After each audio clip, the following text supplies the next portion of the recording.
अरे बावरी कहा भयो है? यहाँ पर बहुत सारी भीड़ लग गयो है।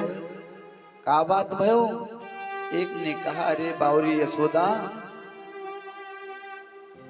ताने को कछ पतो ना है। अरे तेरा लल्ला जो है ना, तेरा छोरा जो है कन्हैया, वो हम सबको छोड़ कर कल जाने वाला है।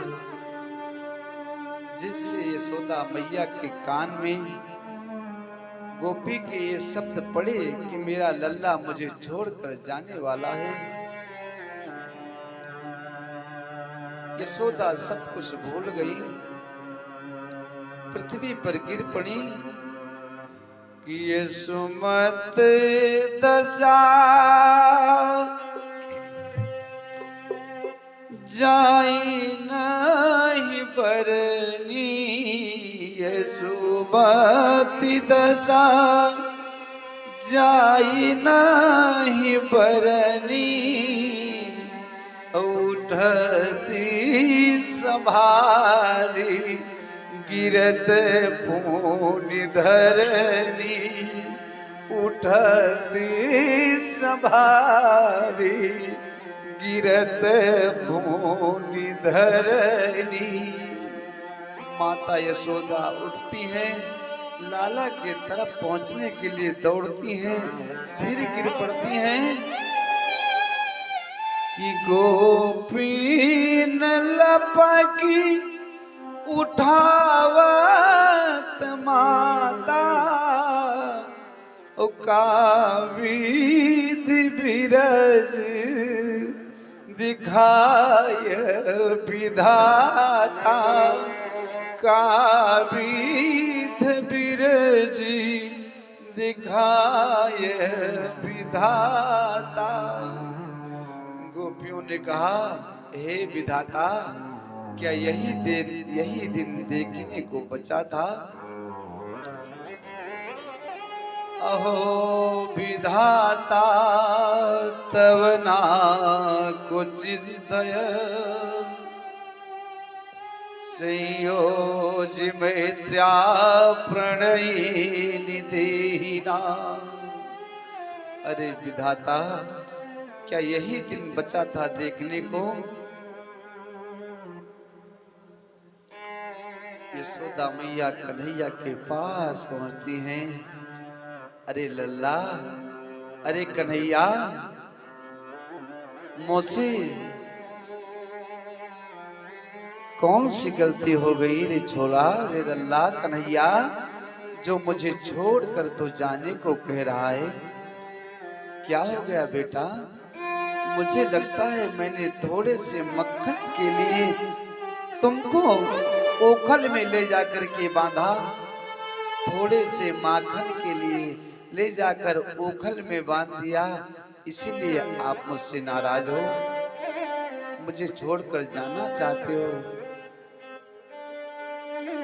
मैया ने इतना कहा, लेकिन कन्हैया मुख को नीचे किए हुए पेट के बल लेटे हुए हैं। कन्हैया माता के तरफ देख नहीं सके, नेत्रों से आंसुओं की धार बह रही है। जब मैया ने कन्हैया को उठाया, अरे लल्ला, अरे कान्हा, तू क्यों नहीं बोल रहा है? क्या हो गया? मैंने सुना है कि तुम मुझसे दूर जा रहा है, क्या ये बात सच है? कन्हैया ने कहा, मैया देखो, एक दिन सबको बिछोड़ना पड़ता है, पति को पत्नी से अलग होना पड़ता है, पुत्र से माता पिता को अलग होना पड़ता है। इस दुनिया में एक ना एक दिन तो लोगों को बिछोड़ना ही पड़ता है। इसलिए मैया मुझे कल जाना होगा। यशोदा मैया के नेत्रों से आंसुओं की धार बहने लगी। अरे लल्ला,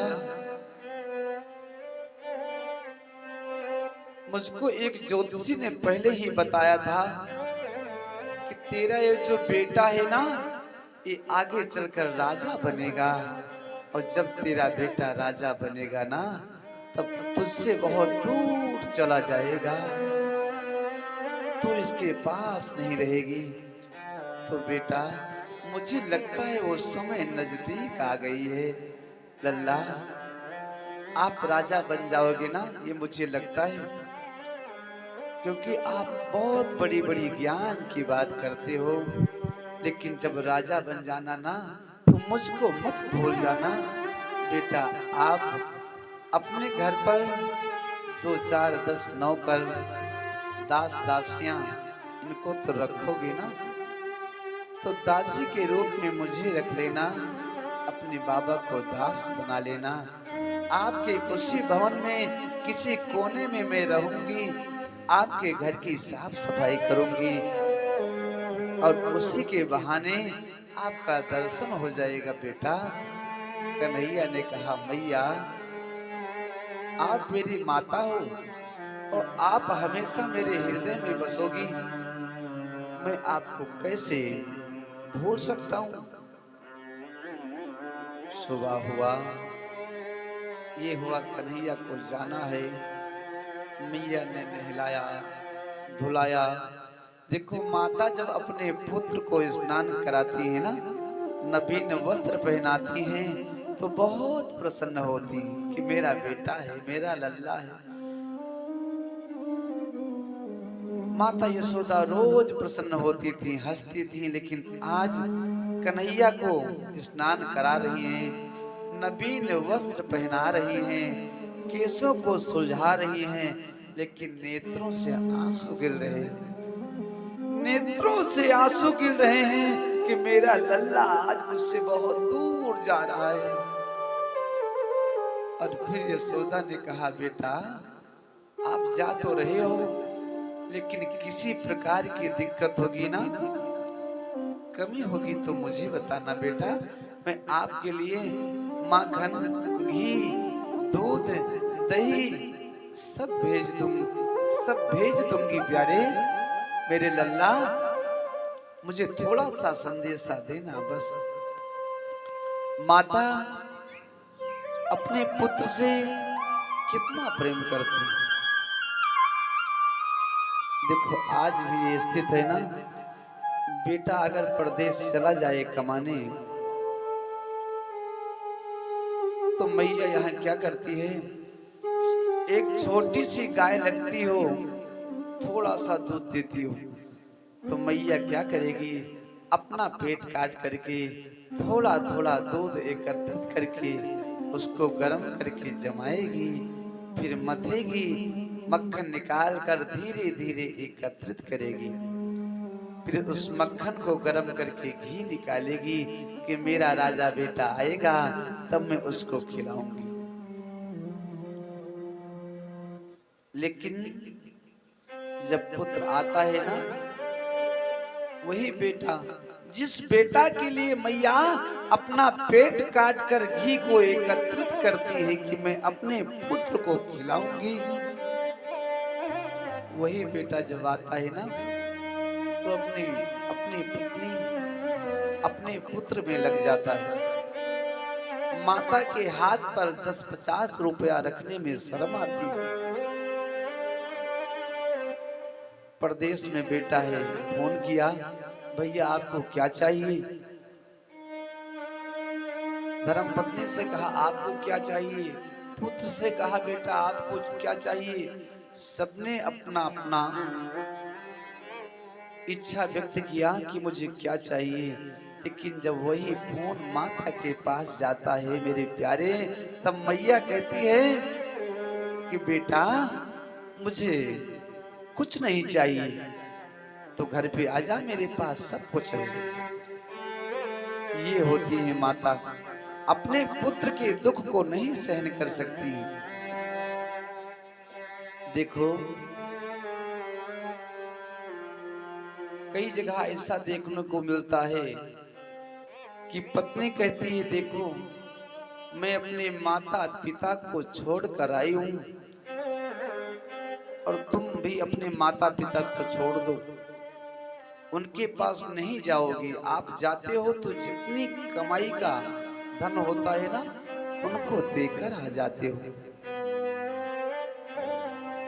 अब ये बात मैया के कान में पड़ जाती है ना, तो मैया कहती है बेटा, बहू गुस्सा करती है बेटा, तू यहाँ मत आया कर,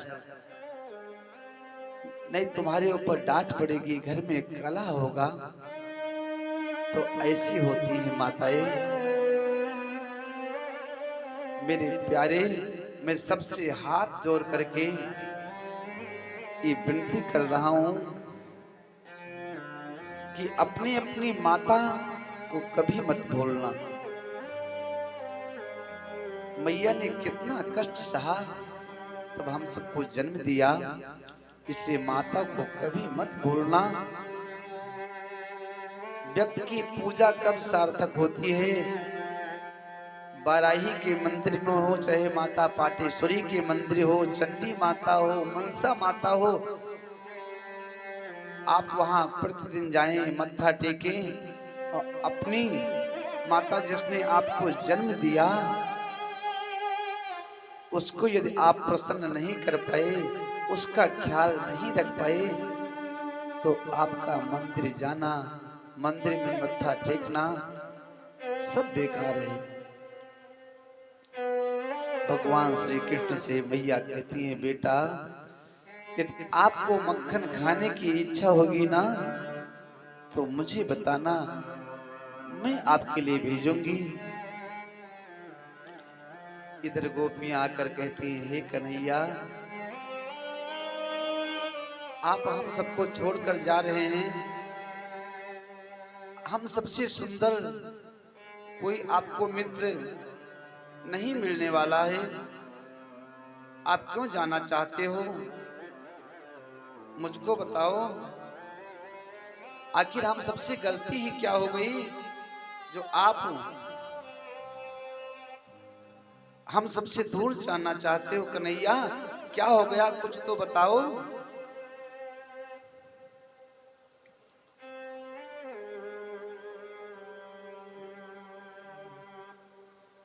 जा रहे हो तो जाओ ब्रज छोड़कर, अपना मुख मोड़कर। गोपियां कहती हैं हे कन्हैया, जाना चाहते हो तो जाओ, लेकिन जितना प्रेम तुमको ब्रज में मिला है ना, अन्यत्र कहीं आपको इतना प्रेम नहीं मिलेगा मेरे प्यारे। जा रहे हो तो जाओ ब्रज छोड़कर, हमसे मुख मोड़कर। प्यारे ब्रज सा कन्हैया नहीं पाओगे, नहीं पाओगे। जा रहे हो तो जाओ ब्रज छोड़कर, मुझसे मुँह मोड़ कर। प्यार ब्रज सा कन्हैया नहीं पाओगे, नहीं पाओगे। जा रहे हो तो जाओ ब्रज छोड़कर, हमसे मुख मोड़कर। प्रेम ब्रज सा कन्हैया नहीं पाओगे, नहीं पाओगे।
लताएं कदम की ये डालियां तेरे बचपन की साथी सांवरिया।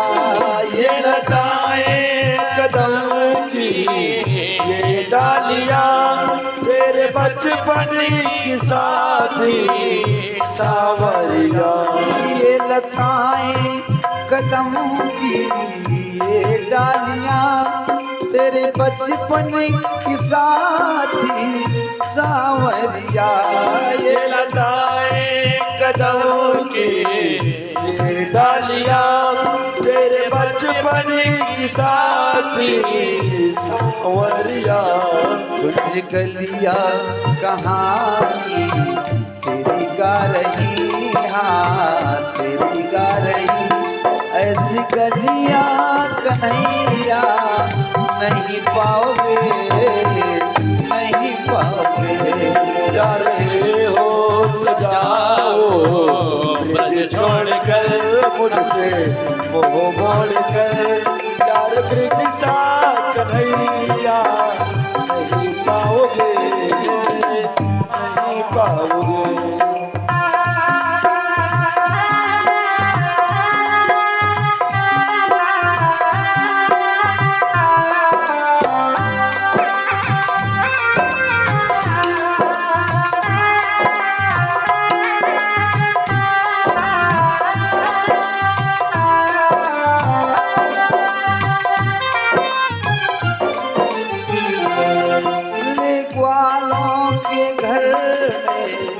आना तेरा घर के छीके से माखन चुराना तेरा। अरे बालों भये मेरे आना तेरा घर के छीके से माखन चुराना तेरा। आने ग्वालों को घर में आना तेरा घर के छीकों से माखन चुराना तेरा। अरे ग्वालों घर में आना तेरा घर के छीके से माखन चुराना तेरा। स्वाद माखन का जैसा ब्रज में मिला, हाँ ब्रज में मिला। स्वाद जैसा कन्हैया नहीं पाओगे, नहीं पाओगे। जा रहे हो तो जाओ ब्रिज छोड़कर सब साथ दिल तोड़कर। यार ब्रिज साथ भैया नहीं पाओगे, नहीं पाओगे।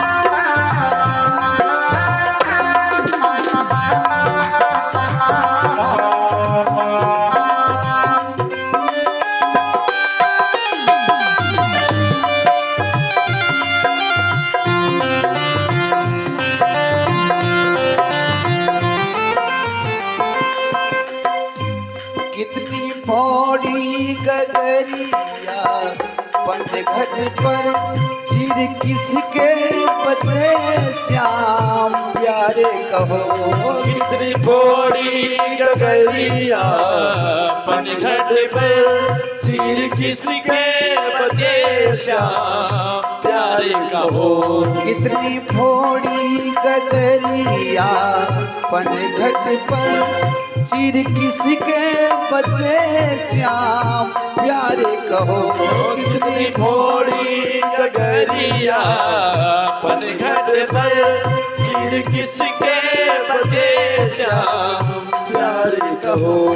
तेरे उद्यमों को जिसने हंस के सहा, हंस के सहा, ऐसे प्रेमी कन्हैया नहीं पाओगे, नहीं पाओगे।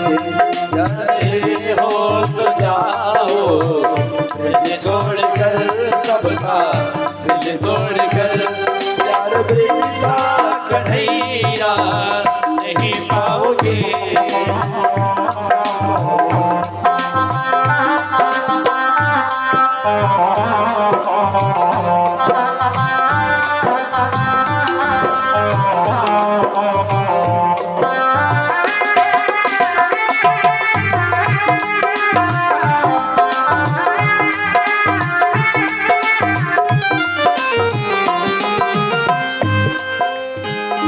गोपियां कहती हैं कि आप क्यों जाना चाहते हो? कन्हैया सबको समझाते हैं कि मुझे जाने तो मैं परसों आ जाऊंगा। रथ पर नंद बाबा कृष्ण बलराम बाल बाल बैठ जाते हैं, रथ लेकर चल देते हैं। राधा रानी आकर रथ के सामने लेट जाती हैं, कहती है कन्हैया आपको मैं कहीं नहीं जाने दूंगी, आपको जाना होगा तो मेरे ऊपर से रथ लेकर जाओ। हमारे कन्हैया उतर कर राधा रानी को समझाते हैं। इतने में कनुआ कनुआ कहकर मैया ने पुकारा। हमारे कन्हैया दौड़कर मैया को हृदय से लगा लेते हैं और कहते हैं मैया आप क्यों रो रही हो? मैं परसों आ जाऊंगा। सबको सांत्वना दे रहे हैं, रथ पर बैठकर चल दिए। सारी गोपियां राधा रानी माता यशोदा रथ की तरफ निहार रही हैं। मैया कहती हैं हरि कान्हा रे कवने जन्म को नाता, कनुआ रे तो से कवन जन्म के नाता। हे मधुसूदन तुझ बिन रहा न जाता, रे कनुआ तो से कवने जन्म के नाता। कन्हैया रथ पर बैठ कर चल दिए। अक्रूर जी सबको लेकर चल दिए। इधर नंद बाबा कृष्ण बलराम कुछ बाल बाल, जहां तक रथ के पहिया का उड़ता हुआ धूल दिखाई पड़ा, सारी गोपियां राधा रानी माता यशोदा खड़ी खड़ी देख रही हैं। सुखदेव जी कहते हैं राजा परीक्षित से राजन कन्हैया के जाने के बाद ब्रज का हाल बेहाल हो गया। कोई गोपी कहीं पड़ी है, कोई गोपी कहीं पड़ी है, कोई गोपी कहीं पड़ी है। इधर ये तो ब्रज का हाल हुआ। अब आगे जब कन्हैया पहुंचे यमुना के समीप, तो अक्रूर जी कहने लगे मैं थोड़ा स्नान कर लूं। जब अक्रूर जी स्नान करने लगे तो अक्रूर जी ने जैसे डुबकी लगाया तो पता चला कि जिन कन्हैया को मैं बाहर बिठाकर आया हूं ना, उस जल के भीतर शेषनाग के ऊपर शयन कर रहे हैं। अग्नि वरुण कुबेर इंद्र आदि देवता उनकी पूजा कर रहे हैं।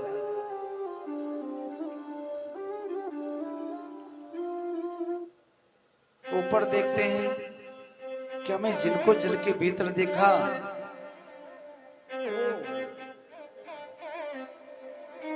क्या बाहर बैठे हैं? बाहर देखते हैं तो कन्हैया बाहर भीतर देखते हैं तो वही कन्हैया शेषनाग के ऊपर शयन कर रहे हैं, अनेकों देवता उनकी पूजा कर रहे हैं।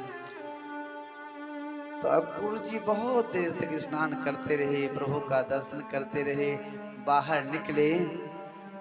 जब बाहर निकले तो क्या हुआ देखते हैं। भाई हमारे मिश्रा जी का पदार्पण हुआ, बहुत बहुत आभार। अब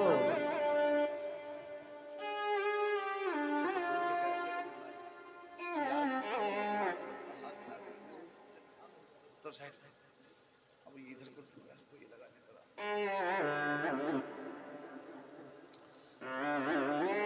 जब अक्रूर जी बाहर निकले, कन्हैया के पास पहुंचे, कन्हैया ने कहा काका आपने जल में क्या कुछ देखा? अक्रूर जी कहने लगे अरे कन्हैया तुझे तो सब पता है।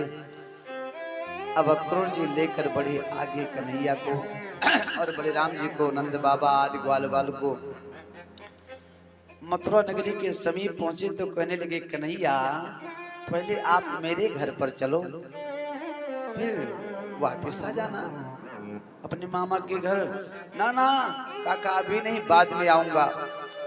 अब अक्रूर जी को कन्हैया ने ऐसा जवाब दिया तो अक्रूर जी मथुरा नगरी के समीप नंद बाबा कृष्ण बलराम को छोड़कर कंस के पास गए। कहने लगे मैं कृष्ण और बलराम को ला करके आपके मथुरा नगरी के समीप छोड़ दिया हूं, और अब आप अपने हिसाब से देखो आपको क्या करना है। और इधर कन्हैया कहते हैं बाबा बाबा मुझे मथुरा नगरी में घूमना है।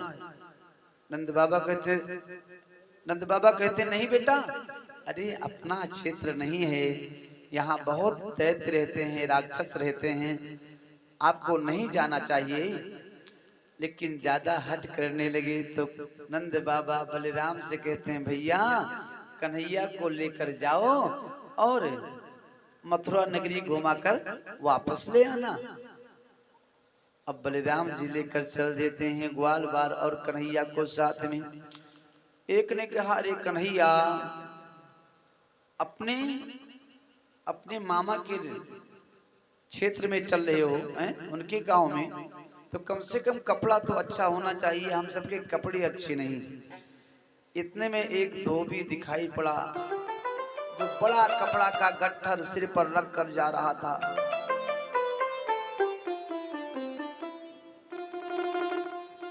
कन्हैया ने उस धोबी को रोका, मामा मामा। उसने कहा मामा? कन्हैया ने कहा देखो कंस हमारे मामा हैं, तो यहाँ पर जितने लोग हैं ना इस गांव में मेरे मामा के भाई लगते होंगे, तो सब मामा। लाओ ये कपड़ा मुझे दे दो। तो उस धोबी ने कहा सुनो, शीशे में आप अपने मुख को कभी देखे हो? दर्पण लेकर के अपने चेहरे को कम से कम देख लो। अरे राजाओं का कपड़ा है और राजाओं का कपड़ा आप नहीं पहन सकते हो। कन्हैया ने कहा क्यों नहीं पहन सकता हूं? तो धोबी कहता है सुनो, अरे यही रे जाति का मरी वढ़ैया, यही रे जाति का मरी वढ़ैया, आही रे जाति का मरी वढ़ैया, अहिर जाति का मरी वढ़ैया। बन बन फिरत शरावत गैया, बन बन फिरत शरावत गैया।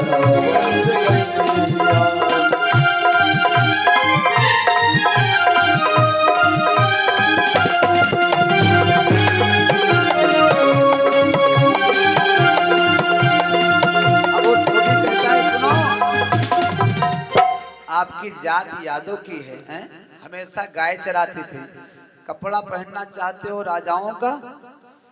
कि नट का वेश बना कर आए, नट का वेश बना कर आए, नट का वेश बना कर आए, नट का वेश बना कर आए, त्रिभुआंबर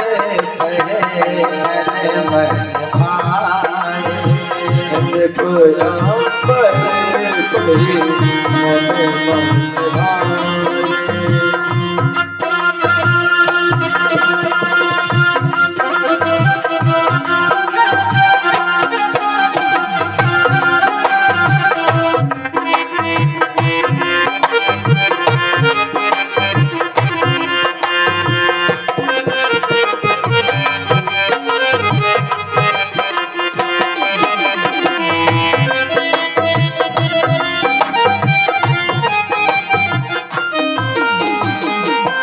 धोबी कहता है देखो नट के रूप में आ गए हो, अपना चेहरा तो देखो, ये राजाओं का कपड़ा पहनना चाहते हो, अरे चले जाओ यहाँ से, नहीं तो जो काम कंस को करना है वो मेरे हाथों के द्वारा हो जाएगा। अब जैसे धोबी ने इतना कहा तो श्री दामा ने कहा रे कन्हैया, तानी पूतना को मारी है, अगासुर बकासुर धेनुकासुर अनेकों दैत्यों को तुमने मारा, मार दो इस धोबी को, जो होगी सो देखी जाएगी।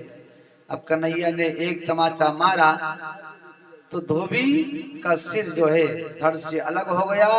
अब उसके साथ में जितने छोटे छोटे धोबी थे वो सब भागे वहां से कि सरदार मारा गया। अब कपड़ों का जो गट्ठर था ना वो फेंक दिए। अब कन्हैया कहते हैं भैया छांट कर अपने हिसाब से कपड़ों को पहन लो। अब कपड़ों को अपने हिसाब से छांट कर पहन तो ली, सुंदर सुंदर चल दिए। एक ने कहा रे कन्हैया गजब है गयो भैया, गजब है गयो, कहाँ भयो? अरे पीछे मुड़कर देखो, हमें लगता है अब मथुरा नगरी में झाड़ू नहीं लगाना पड़ेगा। मतलब ये कि पीछे मुड़कर देखो। पीछे मुड़कर देखा तो सही में सड़क साफ होती जा रही थी। अब 3 फुट के 4 फुट के डील वाले 7 फुट का कपड़ा है तो पीछे से रगड़ता हुआ चल रहा था तो सड़क साफ होती जा रही थी। हमारे कन्हैया पहुंचे, दर्जी के यहाँ कपड़ों को कटाकर सुंदर बनवाया। सुदामा नाम के माली मिले जो कन्हैया को माला पहनाए। और रास्ते में एक देवी जी मिल गई जो 3 जगह से टेढ़ी थी। हाथ में सोटा था, एक हाथ में चंदन की कटोरी थी। कन्हैया कहते हैं आप कौन हो, आपका क्या परिचय है? तो कहने लगी दास्यास्महं सुंदर कंस संमिता दिवक नामा है नीलोहे प्रकर्मणि मध्यभावितम भोज प्रियम। देखो मैं कंस की दासी हूँ, मुझे लोग सरंदी कहते हैं, कुछ लोग कुब्जा कहते हैं। मुझसे लोग बोलना पसंद नहीं करते हैं। आप पहली बार मुझसे बोले हैं, इसलिए हे प्रभु मैं आपकी क्या सेवा करूं? देखो हमारे हाथ में जो चंदन है ना ये केसर से बनता है, तो आप यदि कहो तो ये चंदन मैं आपके मस्तक में लगा दूं। कन्हैया कहते हैं लगा दो। कुब्जा ने चंदन को उठाया, कन्हैया के लगाया, बलराम जी को लगाया, ग्वाल वालों को लगाया। तो कन्हैया ने सोचा कि इस कुब्जा को कुछ देना चाहिए। कुब्जा थोड़ा इधर आओ। अब कुब्जा के पांव के ऊपर हमारे कन्हैया ने अपने पांव को रखा, 2 उंगली को उठाया, कुब्जा की दाढ़ी पर लगाया, धीरे से ऊपर को उचकाया। कुब्जा सुंदर सुशील स्त्री के रूप में परिणित हो गई। बोलो बाल कृष्ण लाल की जय हो। तो कन्हैया कहते हैं कि अब आप जा सकते हो। कुब्जा ने कहा नहीं प्रभु, अब मैं आपको लेकर अपने घर पर चलना चाहती हूँ। कन्हैया कहते हैं अभी नहीं, समय मिलेगा तो मैं जरूर आऊंगा। हमारे कन्हैया आगे बढ़े। मथुरा में रहने वाले भक्तजनों को, माताओं को जब पता चला कि कृष्ण बलराम का प्रवेश हुआ है मथुरा में, सब उनके दर्शन के लिए दौड़ पड़े और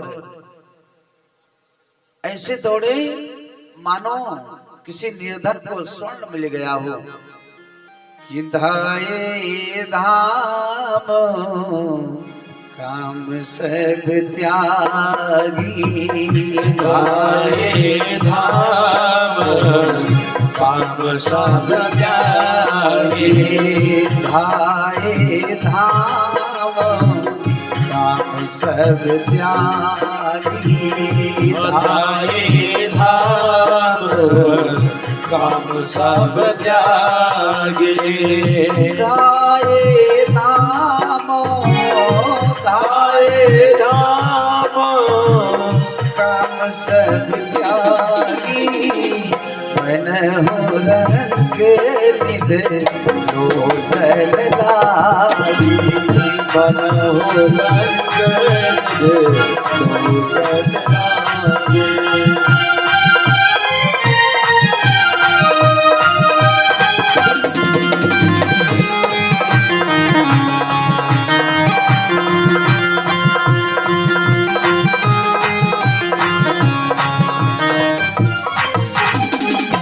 जिधर कन्हैया देखते हैं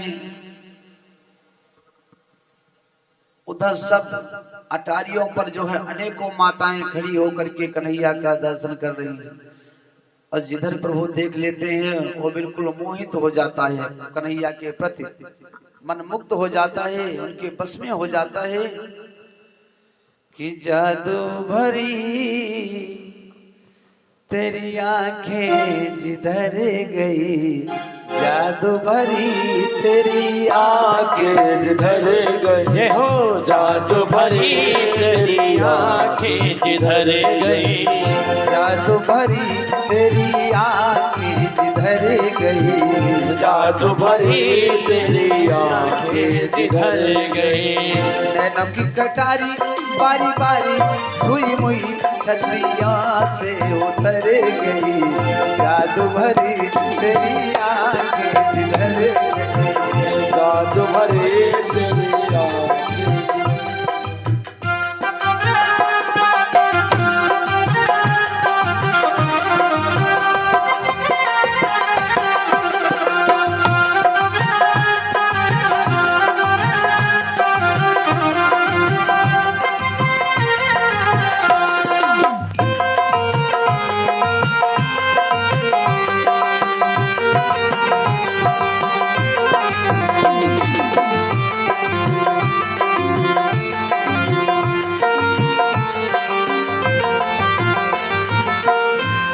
की लरी हरी की दोनों,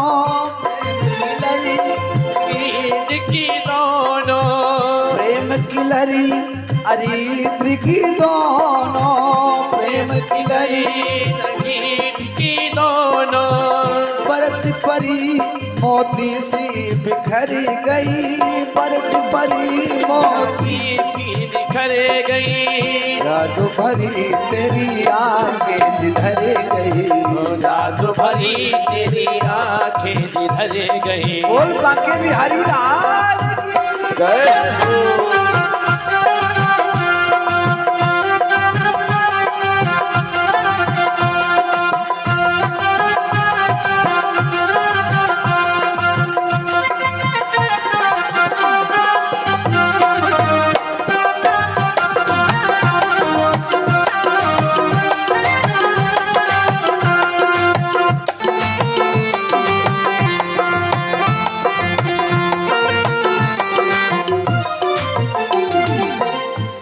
पल पलक टरते नहीं जाए, अब पल पलक टरते नहीं जाए, अब पल पलक टरते नहीं जाए, अब पल पलक टरते नहीं जाए, छिन छोरत छिन छिन छोड़त छिन जाने निकल गई, छिन छोड़त छिन जाने निकल गई। जादू भरी तेरी आंखें धर गई, जादू भरी तेरी आंखें निकल गई।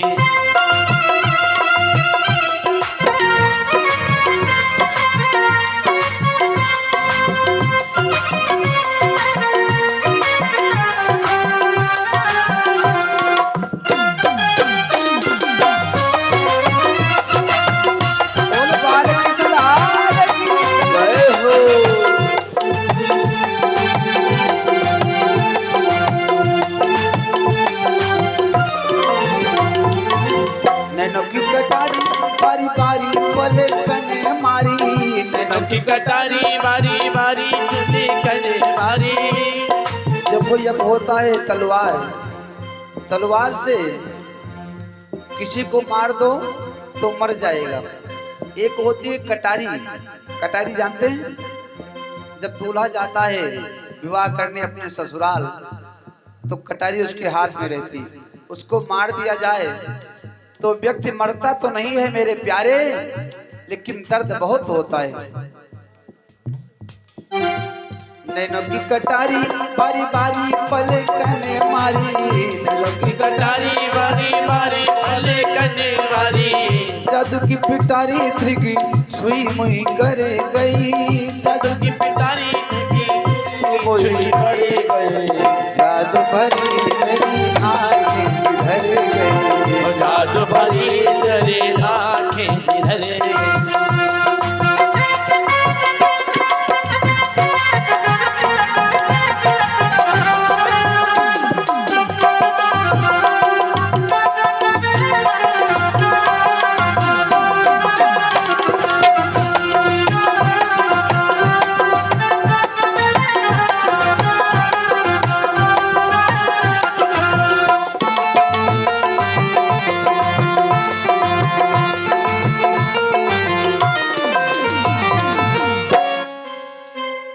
हे मुकुलित ललित कलित ये विकसित, मुकुलित ललित कली ये विकसित, मुकुलित ललित कली ये विकसित, मुकुलित ललित कली ये विकसित।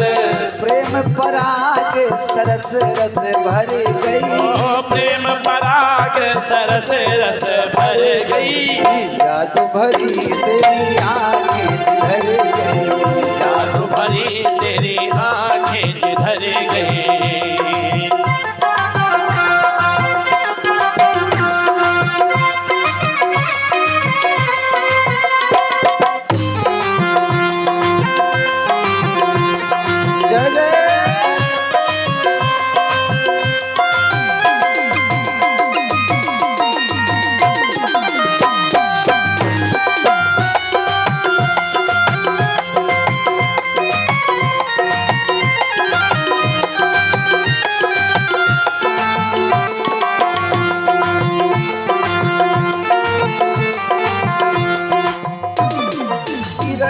छटा घन घोर घटा भावना में उमड़ गई, निरखी छटा घनी घोरी घटा भावना में उमड़ गए।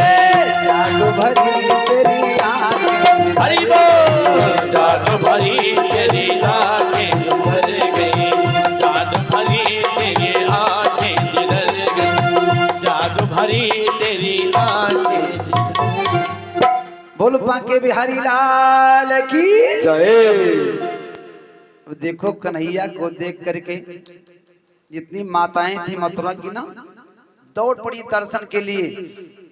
एक मैया तो श्रृंगार कर रही थी, जैसे पता चला कन्हैया आ गए हैं मथुरा नगरी में तो कन्हैया के दर्शन के लिए श्रृंगार करना ही भूल गई। आंख का काजल ओंठ में, ओंठ की लाली आंख में, कान की बाली नाक में, नाक की नथनी कान में पहन कर दौड़ी। हमारे कन्हैया सबको दर्शन देते हुए चल रहे हैं। जहां पर कंस धनुष लाकर रखे थे भगवान शंकर से प्राप्त करके वहां पर पहुंचे। प्रभु धनुष को तोड़ दिए, जो दैत्य वहां पर थे उनका संहार किए। अब धनुष की टूटने की आवाज जब कंस के कान में पड़ी तब उनको स्मरण हुआ कि भोले बाबा ने कहा था, सुनो, इस धनुष को कोई तोड़ नहीं सकता है, और जिसने इस धनुष को तोड़ दिया वो तुमको छोड़ नहीं सकता है। तो कंस कहने लगा, सुनो, कृष्ण बलराम को अब अंदर मत आने देना, सब दरवाजा बंद कर दो। और जो मेन गेट था वहां एक पिलवान को बुला करके कुबलिया पीठ हाथी पर बिठा दिया कि कृष्ण बलराम आएंगे तो इस हाथी के द्वारा, इस हाथी के माध्यम से उनको मरवा देना। अब कन्हैया पहुंचे, बलराम दोनों भाई। अब वो पिलवान हाथी को दौड़ाया, काफी समय तक युद्ध चलता रहा। उसके बाद हमारे प्रभु सूंड को घुमा करके ऐसा पटके कि कुबलिया पीठ हाथी का प्राणांत हो गया। दोनों भाई उसके दांतों को तोड़कर कृष्ण और बलराम उस सभा में पहुंचे जहां पर कंस बैठा था। और जैसे कन्हैया पहुंचे तो वहां पर जितनी माताएं थी या जितने भाई बंधु थे, जितने संत थे, सबने अलग अलग कन्हैया का दर्शन किया कि जाकी रही ऐसी जागी रही भावना जैसे, जागी रही भावना जैसे, ओ जागी रही भावना जैसे। हे प्रभु मूर्ति देखी बिन तैसी, प्रभु मूर्ति देखी बिन तैसी।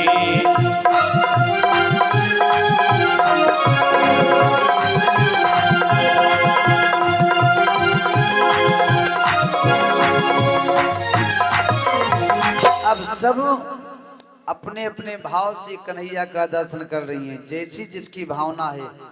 अब देखो, माताएं तो अपने लल्ला के रूप में कन्हैया का दर्शन कर रही हैं, आहा, लेकिन इधर जो संत जन है ना, वो कन्हैया का दर्शन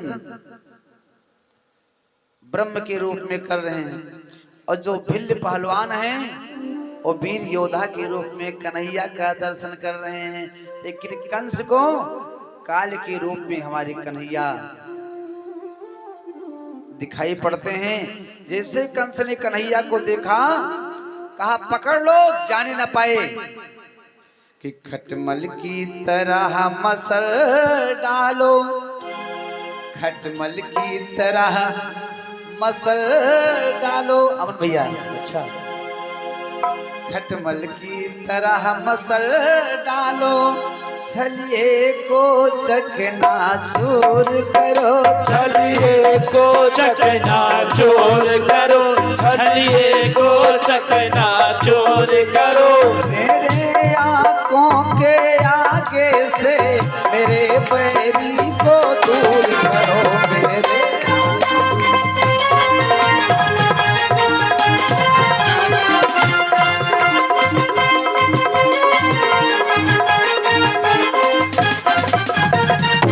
पकड़ लो इसको, जाने न पाए दोनों भाई, पकड़ लो। अब वहां पर सल तोसल चारूढ़ मुष्टिक सब दौड़े। तो वहां पर जो लोग बैठे थे ना, कहने लगे ये कंस कितना बड़ा अन्याय कर रहा है। कहाँ ये छोटे छोटे कोमल फूल से बच्चे, कहाँ ये भिल्ल पहलवान, इनके साथ में युद्ध करा रहा है। कंस बहुत बड़ा क्रूर है, बहुत बड़ा अन्यायी है।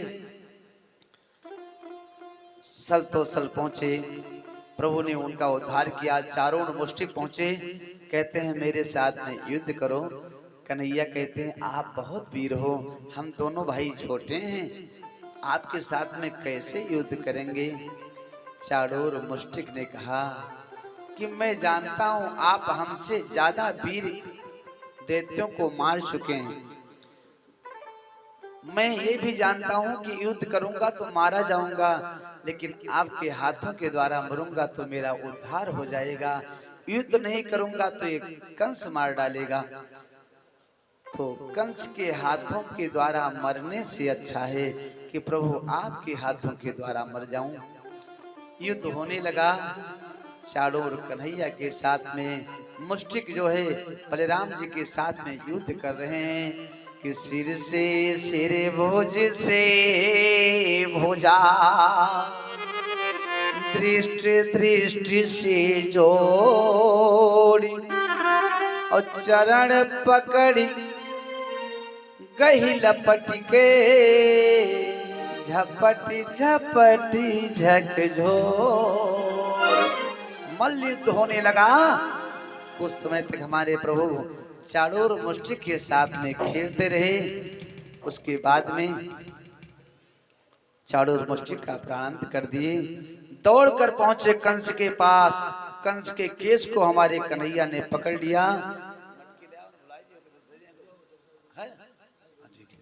अब कंस कहता है भैया भैया अरे मेरे केस को छोड़ दो, मैं तेरा मामा हूँ, सिर में दर्द हो रहा है। कन्हैया ने कहा मामा याद करो, इसी प्रकार मेरी मैया के केस को तुमने पकड़ा था एक दिन, जाके एड़ी नहीं फटे बेवाई और सो कहाँ जानत पीर पराई। आज आपको पता चला कि केसों को पकड़कर खींचने से कैसे दर्द होता है। अरे मामा क्या जिस समय आपने मेरी मैया के केस को पकड़कर खींचा था उस समय उनके सिर में दर्द नहीं हुआ था? अब कंस कहने लगा भैया दर्द तो जरूर हुआ होगा, लेकिन आज मेरी गलती को क्षमा करो, अब मैं ऐसा गलती कभी नहीं करूंगा। कंस उठकर वहां से भगा, जाकर दरवाजा बंद किया और भीतर गया, दूसरा दरवाजा बंद किया। अब जहां जाता है जिस दरवाजे को बंद करता है उसी में कन्हैया दिखाई पड़ते हैं। हमारे कन्हैया कंस को उठाकर पटकते हैं, सीने पर बैठ जाते हैं, कहते हैं मामा आप मुझे देखिए, मैं आपको मुक्ति प्रदान करूंगा, मैं भगवान हूं। क्योंकि लोग चाहते हैं कि अंत समय में भगवान के नाम का उच्चारण मुख से निकल जाए, लेकिन फिर भी निकल नहीं पाता है। कि जन्म जन्म मुनि जतन कराई, ओ जन्म जन्म मुनि जतन कराई, जन्म जन्म मुनि जतन कराई, ओ जन्म जन्म मुनि जतन कराई। अंतरामो कही आवत नाई, ओ अंतराम कहे अनेकों जन्मों तक संत जन तपस्या करते हैं कि अंत समय मेरे मुख से गोविंद के नाम का उच्चारण हो जाए, लेकिन हे मामा नहीं हो पाता है। शास्त्र कहता है क्या कि कृष्णा तो दीय पद पंकज पंजरांते, आवेद में बस मानस राज हंस, प्राण प्रयाण समय कफ पित्तवात है, कंठावरोधन विधो स्मरणम कुतस्ते। मामा प्राण निकलने के समय जो है ना, कंठावरोधन विधो, कंठ अवरुद्ध हो जाता है कपि पित्तवाद के द्वारा, फिर स्मरणम कुतस्ते, फिर स्मरण मेरे नाम का निकल नहीं, मेरे नाम का स्मरण फिर नहीं हो पाता है। इसलिए मैं आपके सामने बैठा हूँ, आपको ये अवगत करा रहा हूँ, बोध करा रहा हूँ कि मैं भगवान हूँ, मुझे भी देखो, मैं आपको मुक्ति प्रदान करूंगा। इतना कहकर हमारे प्रभु ने कंस के सिर को पकड़ा और इतना तेजी से घुमाया कि कंस का प्राणंत हो गया। बोलो बाल कृष्ण लाल की जय, गोविंद सरकार की जय हो। अब जैसे कंस का प्राणंत हुआ तो उनके भाई दौड़े सब, ताली बजाओ से लोग, जय हो। हाथ पांव धुल के आएंगे। बहुत सुंदर। अब उनके भाई दौड़कर आए कन्हैया के पास अपने भाई का बदला लेने, तो कंस के भाइयों का भी कन्हैया ने उद्धार कर दिया। और फिर क्या हुआ,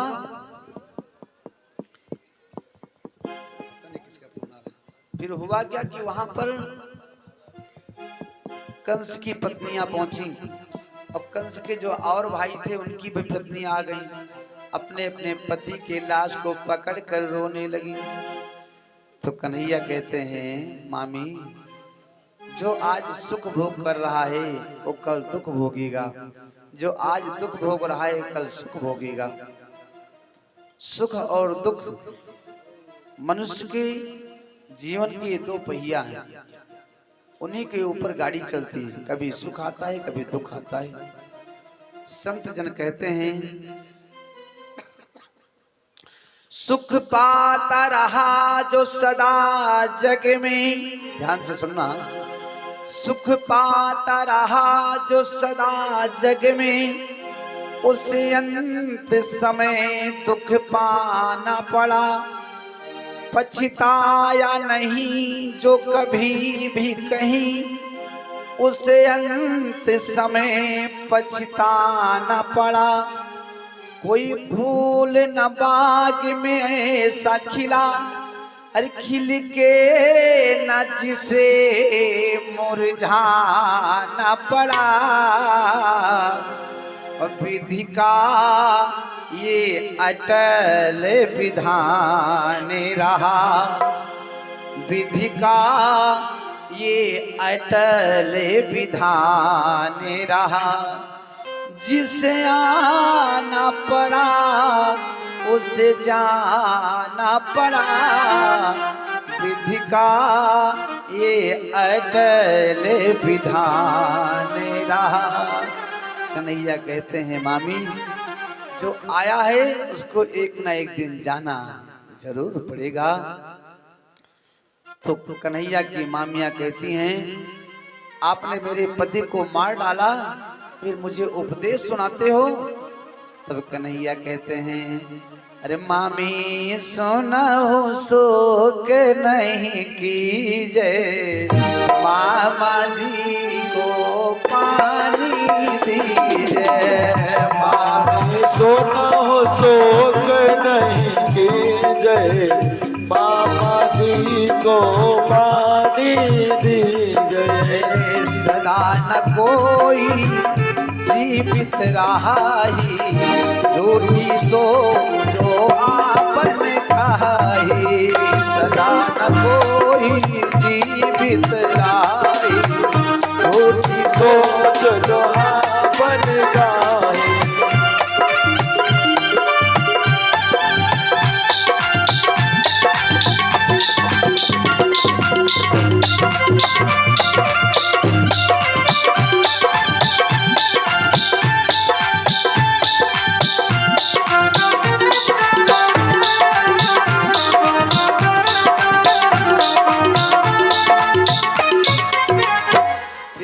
मामिया सुनो, सदा ना कोई जीवित राही, झूठी सो जो आपन काही। और माते पिता सुत बंधु न कोई, जन्म मरण फिर ही फिर होई। माते पिता सुत बंधु न कोई, जन्म मरण फिर ही फिर होई। माते पिता सुत बंधु न कोई, जन्म मरण फिर ही फिर होई। माते पिता सुत बंधु न कोई, जन्म मरण फिर ही फिर होई। कन्हैया कहते हैं मामी, कोई किसी का ना माता होता है, ना कोई पिता होता है, ना कोई भाई होता है, ना कोई बंधु होता है। जितने दिन के लिए जो आते हैं उतने दिन रहते हैं, फिर वो चल देते हैं। अब इस प्रकार से समझाकर मामा के शरीर को लेकर जाते हैं, अंतिम संस्कार करते हैं, फिर जाकर अपने नाना से मिलते हैं, जेल खाने से बाहर निकालते हैं, हाथ की हथकड़ी पांव की बेड़ी को खोलते हैं और उसके बाद जाकर के अपने माता पिता से मिलते हैं। वसुदेव देवकी थे, उनके हाथ की हथकड़ी पांव की बेड़ी को खोलते हैं। कहते हैं मैया पिताजी मुझे आने में विलंब हो गया, उसके लिए मुझे क्षमा करना। और ये रावण और ये कंस, ये दोनों बहुत बड़े अन्यायी थे। कंस मामा का उद्धार हो गया। अब निर्भीक होकर के आप यहाँ पर विचरण कर सकते हैं पिताजी। देखो, दूसरे को कष्ट ना पहुंचाकर उसके साथ में हमेशा भला करने का प्रयास करना चाहिए, क्योंकि जो हम अच्छा या बुरा कर्म करेंगे वो हमको ही भोगना पड़ेगा। कर्मणा जायते जंतु कर्मणयो विलीयते सुखम दुखम भयम क्षेमम कर्मणि वापपद्यते। अपना कर्म जो हम करेंगे हम भोगेंगे, कोई दूसरा नहीं भोगेगा। कि जहां पर सच्ची दया सम्मान और ईमान रहता है, वहीं जाकर वो कान्हा और मेरा राम रहता है। वहीं जाकर वो कान्हा और मेरा राम रहता है। अगर तुमने निकाला है किसी के पाँव का कांटा, अगर तुमने निकाला है किसी के पाँव का कांटा, तो ये तय है तेरे दिल में कहीं इंसान रहता है। तो ये तय है तेरे दिल में कहीं इंसान रहता है। कन्हैया कहते हैं पिताजी, मामा कंस इंसान नहीं थे, वो तो हैवान थे। आज मैंने उनका उद्धार कर दिया। अब इधर नंद बाबा ग्वाल बालों को समझा बुझा करके हमारे कन्हैया ने वापस भेज दिया। और वसुदेव जी ने कृष्ण और बलराम का उपनयन संस्कार कराया। जनेऊ प्रसंग आ गया, देख लो मास्टर साहब, आप भी सुनिए। जनेऊ कन्हैया का हुआ पहले और बलराम जी का। फिर पढ़ने के लिए गुरु सांदीपन के घर गए। गुरु सांदीपन के घर अल्प समय में ही जो विद्या की 64 कलाएं होती हैं उनको कन्हैया ने ग्रहण कर लिया। गुरु जी से कहते हैं, गुरुदेव मैं गुरु दक्षिणा में आपको क्या प्रदान करूं। गुरुदेव जान गए कि ये पारे ब्रह्म परमेश्वर हैं, इनसे जो मांगूंगा ये देने में समर्थ हैं। तो गुरुदेव ने कहा, आप देना चाहते हो तो प्रभास क्षेत्र में मेरा एक पुत्र समुद्र में बह गया था, उसको ला कर दे दो। कन्हैया पहुंचे समुद्र के पास, बोले मेरे गुरु कि पुत्र को दे दो। समुद्र ने कहा मेरे पास नहीं है, हाँ मेरे भीतर एक पांचजन्य नाम का राक्षस रहता है, हो सकता है उसके पास हो। कन्हैया पहुंचे, पांचजन्य नाम के राक्षस को मार डाले। उसके पास एक शंख था पांचजन्य नाम का, उसको ले लिए। बालक तो नहीं मिला गुरुजी को, गुरुजी का बालक नहीं मिला, लेकिन शंख को लेकर आ गए। फिर पहुंचे यमराज के पास। यमराज ने खूब स्वागत किया और यमराज ने कहा, प्रभु आपका पदार्पण कैसे हुआ। कन्हैया कहते हैं, आनियस्य महाराजन मच्छशासन पुरस्कृति। मैं आया हूं आपके पास अपने गुरुदेव का पुत्र लेने के लिए। अब यमराज ने गुरुदेव के पुत्र को लाकर कन्हैया को दिया। कन्हैया गुरु दक्षिणा में गुरु सांदीपन के पुत्र को प्रदान करते हैं गुरुदेव को, और फिर प्रणाम करके अपने भाई के साथ में आ जाते हैं मथुरा। आज मैया यशोदा नंद बाबा के पहुंचने पर जब पता चला कन्हैया नहीं आए तो बहुत दुखी हैं, रो रही हैं। और सुखदेव जी कहते हैं, राजन इधर यहाँ मथुरा में माता देवकी ने अपने हाथों से सुंदर भोजन बनाया कि आज प्रथम बार मैं अपने कन्हैया को अपने हाथों से बना कर खिलाऊंगी। भोजन को सजाया थाली में, जैसे लेकर पहुंची। कन्हैया ने जैसे थाली में भोजन को देखा जोर जोर से रोने लगे। मैया ने जैसे कन्हैया को रोते देखा, थाली को छोड़कर वहां से पहुंची वसुदेव के पास। स्वामी स्वामी क्या हुआ? प्रथम बार मैं अपने लल्ला को कुछ खिलाने के लिए लेकर गई ना, तो मुझे देखकर रोने लगी। क्या मेरा बनाया भोजन उनको अच्छा नहीं लगेगा? वो क्या खाते हैं, आप बताइए, मैं वो बना दूं। वसुदेव कहते हैं, देवी मुझे भी तो कुछ पता नहीं है कि मेरा लल्ला क्या खाता है। इतने में उद्धव जी पहुंचे। उद्धव से कहते हैं,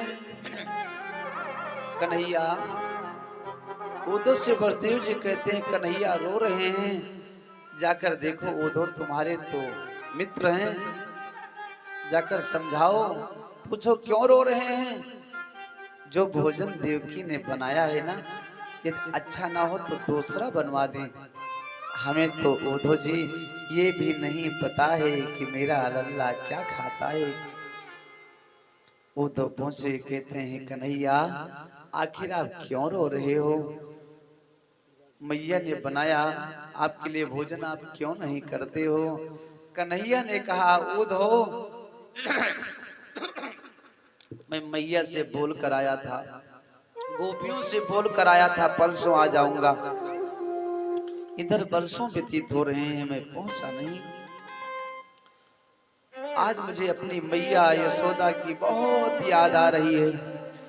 जब मेरी मैया मुझे कनुआ कनुआ कहकर पुकारती थी ना, मुझे बड़ा अच्छा लगता था। 9 लाख गायियां, लाखों गोपियां, अनेकों ग्वाल बाल, नंद बाबा, मेरी माता यशोदा, इनकी बहुत याद आ रही है। उद्धव क्यों मोह ब्रज बिसरत नाई, उद्धव मोह ब्रज बिसरत नाई, मोह ब्रज बिसरत नाई, मोह ब्रज बिसरत नाई। हंस सुता को सुंदर कलरो, हंस सुता को सुंदर कलरो, अरु कुंजन की छाई, उद्धव बिसरत नाई, उद्धव मोहि ब्रज बिसरत नाई।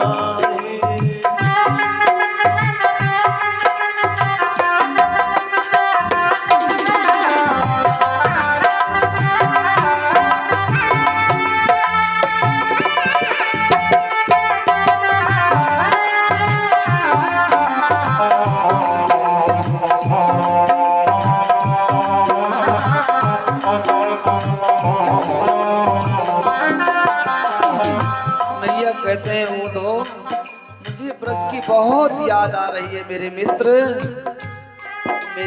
मेरे घर पर उद्धव जी 9 लाख गायियां थी मेरे प्यारे, लेकिन मेरी मैया यशोदा ने मुझे अपना दुग्ध पिलाया। अब मेरी मैया के दूध में जो मिठास था वो अन्यत्र कहीं मिल ही नहीं सकता है। मेरे प्यारे उद्धव, मैया ने तो मुझे बहुत प्यार दिया कि माई के दूधवा जैसन अरे कौनो मिठाई ना मिली, सब कुछ मिल जाई पर दुनिया ममाई न मिली। सब कुछ मिल जाए पर दुनिया में माई ना मिले। सब कुछ मिल जाए पर दुनिया ममाई न मिली। सब कुछ मिल जाए पर दुनिया में माई ना मिले। मेरी माँ, मेरी माँ, मेरी माँ। सब कुछ मिल जाए पर दुनिया में माई ना मिले।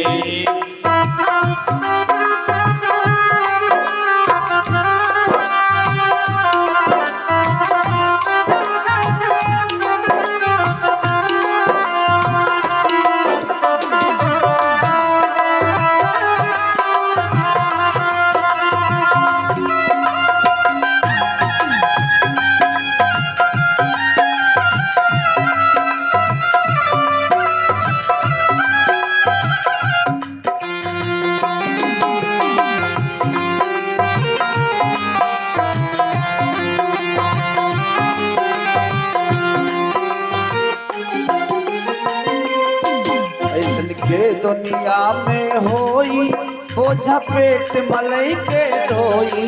ऐसे दुनिया में के होई बोझ पेट बनी के ढोई। महिमा तन को ना घबराई संकट सब हंस के सही जाई।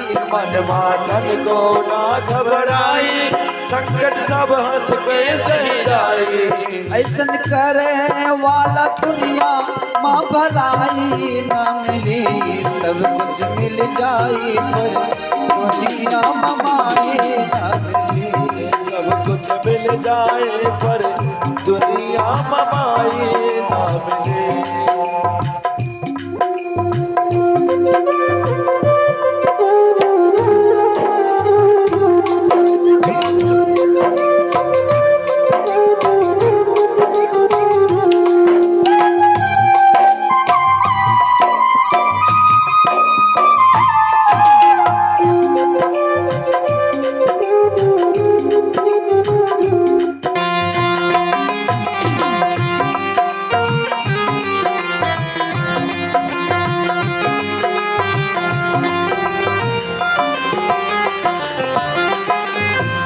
सुख दुख रतिया दिनवा सहेली मुख से कबहू कुछ ना कहली। सुख दुख रतिया दिनवा सहेली मुख से कबहू कुछ ना कहली। सुख दुख रतिया दिनवा सहेली मुख से कबहू कुछ ना कहली। सुख दुख रतिया दिनवा सहेली मुख से कबहू कुछ ना कहली। उनके अचिरा से बड़ी के रजाई ना मिली। सब कुछ मिल जाई पर दुनिया ममाई ना मिली।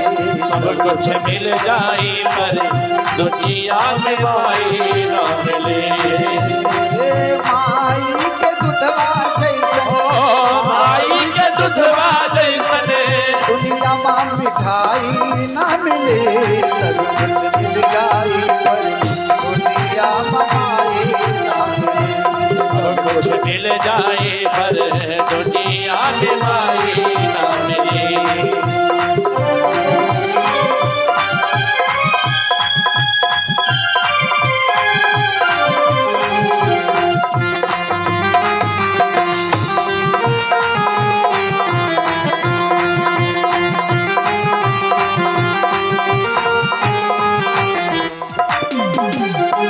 उदो जिसे कहते हैं उदो मेरी मैया मुझसे बहुत प्रेम करती थी। हमेशा अपना दुग्ध पिलाती थी मेरे प्यारे। देखो आज मुझे लगता है मेरी मैया भी मुझे बहुत याद करती होगी। इसलिए हे उदो गच्छोधो ब्रजम तत्र प्रीतिर्मये प्रीतिमावः गोपीनां मद्वियोगादि मद संदेश विमोचय।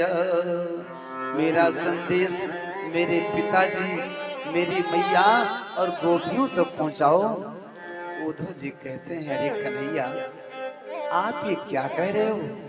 अरे मैं गुरु बृहस्पति का शिष्य हूँ उद्धव, और उद्धव जैसा ज्ञानी जब जाएगा उन गंवारों के बीच में और अपनी वेदों की व्याख्या करेगा। अरे कन्हैया उन गंवारों की समझ में कुछ नहीं पड़ने वाला, मुझे क्यों भेज रहे हो? कन्हैया कहते हैं, अरे मित्र जाकर तो देखो, नहीं समझ में आएगा तो वापस आ जाना। उद्धव कहते हैं कन्हैया से, मैं 2 घंटे में वापस आ जाऊंगा। अब यहाँ से चलती जो है कन्हैया का संदेशा बताने अब उद्धव जी जा रहे हैं। लेकिन मेरे प्यारे सज्जनों, जिस दिन से कन्हैया ब्रज से मथुरा आए हैं ना, उस दिन से मथुरा ब्रज की क्या दशा है। सारे ग्वाल बाल सुबह यमुना के तट पर आ जाते हैं, पूरा दिन इंतजार करते हैं कि आज मेरा कन्हैया आएगा, मेरा लाला आ जाएगा। पूरा दिन बीत जाता है। जब गोधूल हो जाती है, दौड़े दौड़े जाते हैं, मैया मैया आज भी तेरा कन्हैया नहीं आया। ये स्थिति है। और उद्धव जी जब पहुंचे, कन्हैया ने उद्धव जी को काली कमरिया अपनी दी थी कि इस कमरिया को लेकर नहीं जाओगे तो लोग पहचानेंगे कैसे। अब कन्हैया की कमरिया को ओढ़कर चल देते हैं उद्धव जी। और जैसे ग्वाल वालों ने उद्धव को देखा रथ पर कमरिया ओढ़े तो सोचने लगे शायद एक कन्हैया ही आ रहे हैं। काली कमरिया ओढ़कर सारे ग्वाल बाल दौड़ पड़े। एक ग्वाल वृक्ष के आड़ में छिप गया कि कन्हैया कहकर गए थे कि मैं परसों आऊंगा, लेकिन बरसों लग गए हैं, अब आकर माफी मांगेगा तो मैं उससे बोलूंगा। फिर सोचने लगा कि रूठने मनाने की बात तो बाद में होगी, आज मेरा कन्हैया इतने दिन के बाद आ रहा है तो चलो पहले कम से कम कन्हैया से मिलते हैं। सब दौड़कर पहुंचे रथ के पास। जब रथ के पास पहुंचे तो क्या देखते हैं, तो कन्हैया नहीं, सारे ग्वाल बाल शांति खड़े हैं। उद्धव जी कहते हैं, भैया मैं नंद बाबा के घर जाना चाहता हूँ, नंद बाबा के घर का पता मुझे बता दो। तो ग्वाल बाल कहते हैं, देखो नंद बाबा के घर का पता पूछना जरूरी नहीं है। उद्धव जी ने कहा, क्यों नहीं जरूरी है? मुझे रास्ता नहीं पता है। ग्वाल बालों ने कहा, देखो ये जो पानी बहता हुआ आ रहा है ना, इसी को देखते हुए चले जाओ। ये पानी नंद बाबा के घर से आ रहा है। कन्हैया के जाने के बाद माता यशोदा, नंद बाबा, राधा रानी, 9 लाख गायियां, लाखों गोपियां, ये सब जब रोए हैं ना, तो इनके रोने से जो आंसू की धार गिरी है वो एक नदी के रूप में परिणित हो गई है और वही बहती हुई आ रही है।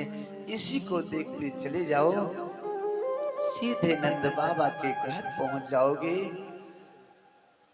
और इधर गोपियां कहती हैं कि देखो हे सखी, कन्हैया ने मुझसे नैन लड़ाया और मेरे चित्त को चुरा लिया। अब मेरे समझ में नहीं आता मैं करूं क्या।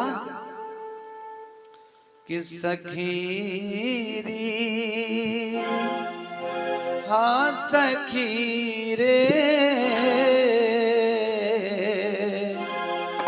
अरे सखी रे, बांके बिहारी से हमारी लड़ी गई अखिया। ओ सखी रे, बांके बिहारी से हमारी लड़ गई अखिया।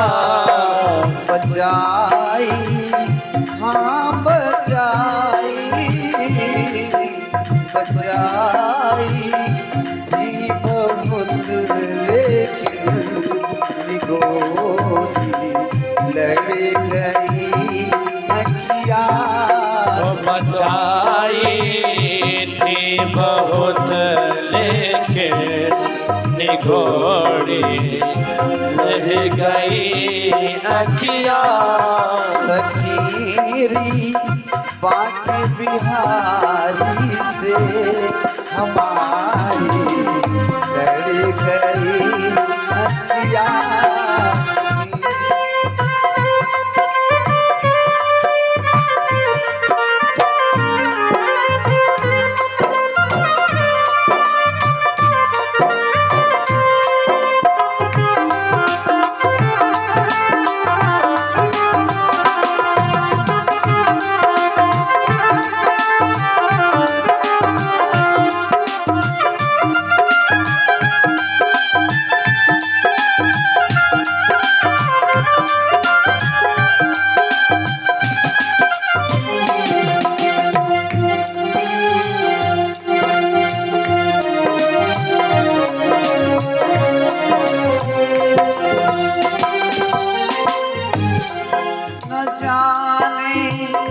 क्या किया जादू ये तकदीर रह गई अखिया।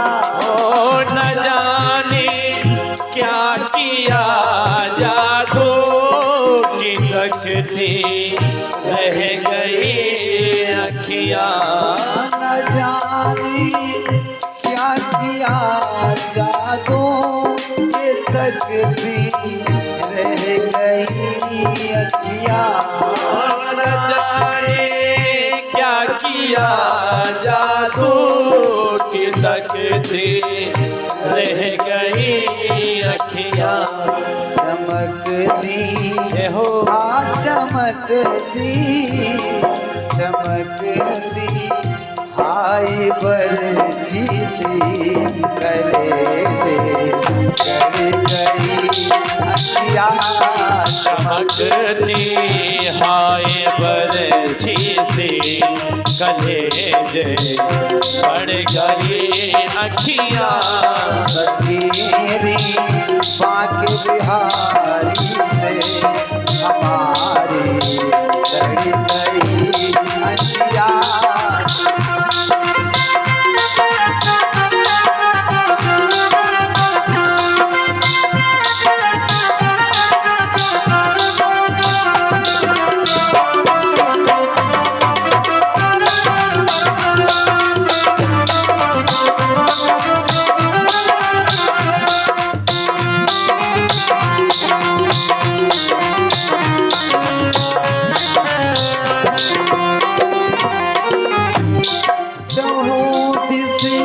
रस भरी चितवन मेरी आँखों में लाते हैं। चाहो दिस रस भरी चितवन मेरी आँखों में लाते हो। चाहो दिस रस भरी चितवन मेरी आँखों में लाते हो। जिस रस भरी चितवन मेरे आँखों में लाते हो। कहो गए कहो गए कहो गए से कहाँ जाऊँ ये पीछे पड़ गई अखिया। कहो गए से कहाँ जाऊँ पीछे पड़ गई अखिया। सखीरी बाग बिहारी से हमारी लड़ गई अखिया।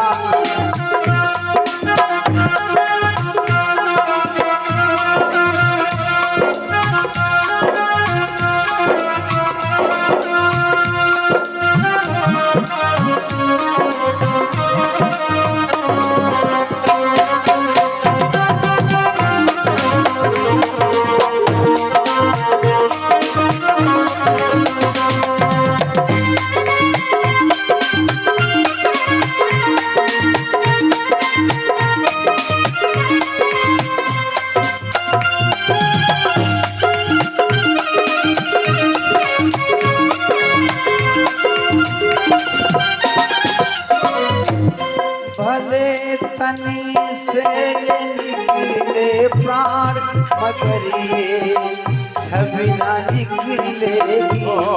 भले तने से निकले प्राण मगर यह छवि न निकलेगी।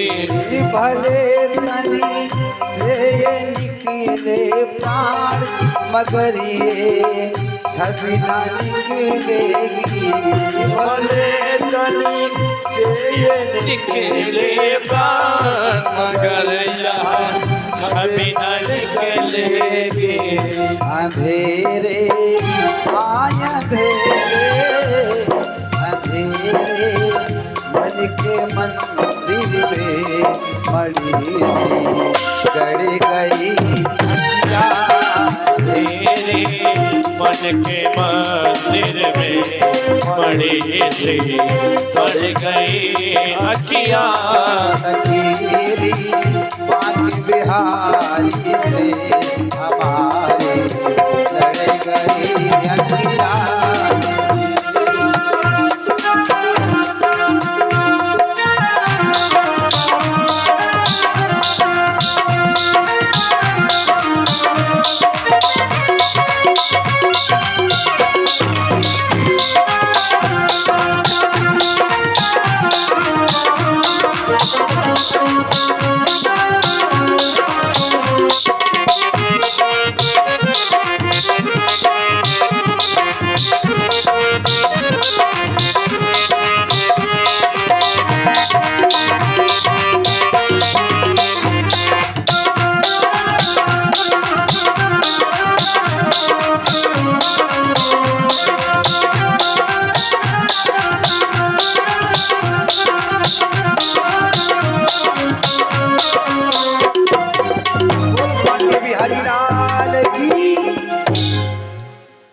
अब देखो गोपियां तो कन्हैया का चिंतन कर रही हैं कि कन्हैया मेरे हृदय से निकलते नहीं हैं।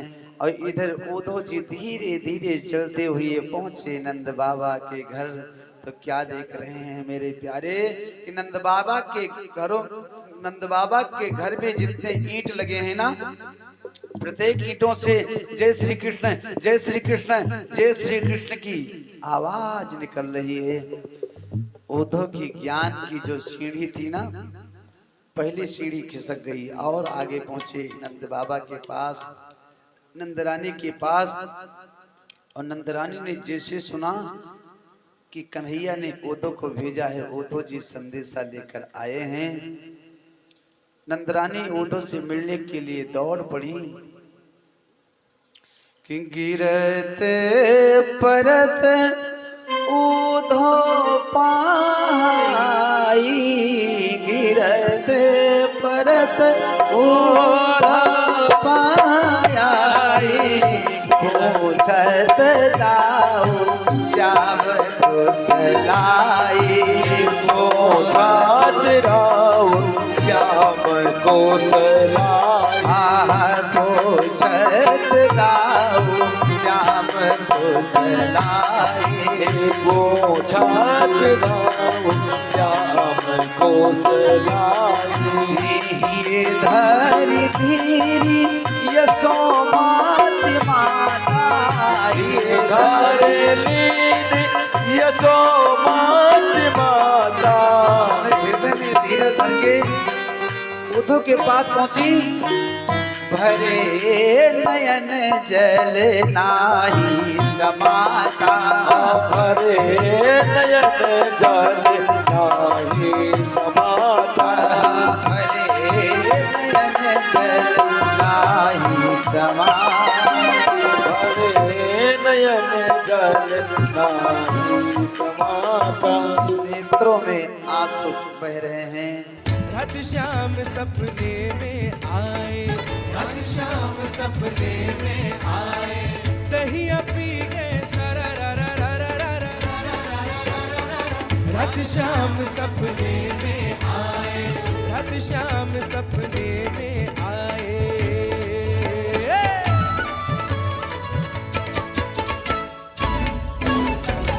जब शाम मेरो मखन खायो, जब शाम मेरो